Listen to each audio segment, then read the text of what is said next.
enough resistors. Let's do something else. How about capacitors in a circuit? Here we go. Battery. All of our circuits, well, not all of our circuits, we gotta have a battery. Let's just have a battery with an EMF. Let's hook it to some wires, and then let's just stick a capacitor in here where each of the two wires from the battery is attached to each of the two plates of the capacitor. And the question is simply, what happens?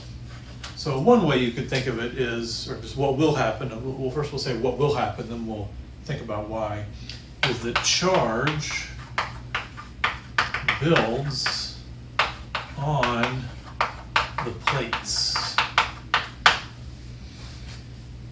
So it may not be immediately obvious why, but current will flow out of this battery and make its way to build up on that plate, and the opposite current will build up on this plate. So if this is the positive terminal of the battery at positive EMF, and this is at 0 volts, then we'll end up with positive charge here, and we'll end up with negative charge there. That's what will actually happen. You can think about why a little bit. Basically, if charge is free to move around in a conductor, it likes to go places where electrostatically the energy is low, or where the forces want to drive it. So the positive charges that flow around here realize we want to get close to the negative charges. And this capacitor offers a nice big plate with really close gap. So the positive and the negative will flow this way to try to almost find each other and hit each other like they want to do. So there's definitely an attractive force between these positive charges and the negative charges. That's a little bit of physical intuition of why the charge does that. It's going to build on the plates until, is it going to go on forever? No, it's not. Until the potential difference on the plates, the delta V plates, or on the capacitor I should say, equals the potential difference.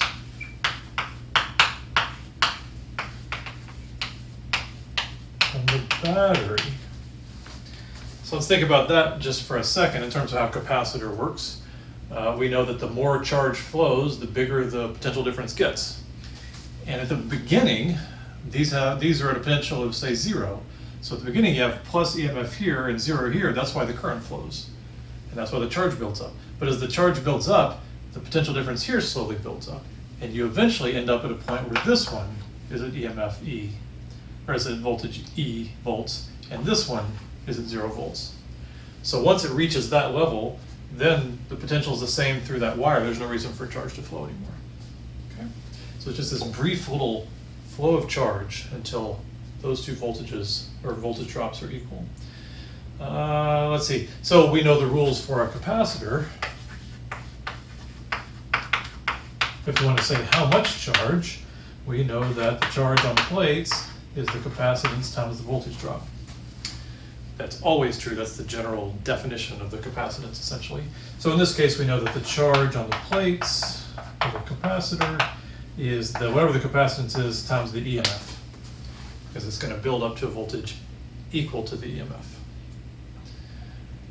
And let's see, the last thing we would point out is this rapidly reaches steady state. But if you were to have a switch here and say, okay, there's no charge, and then you close it, what happens? So when you close the switch,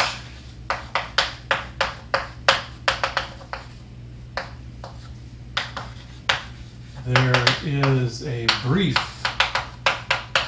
current pulse,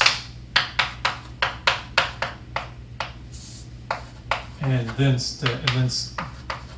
steady state.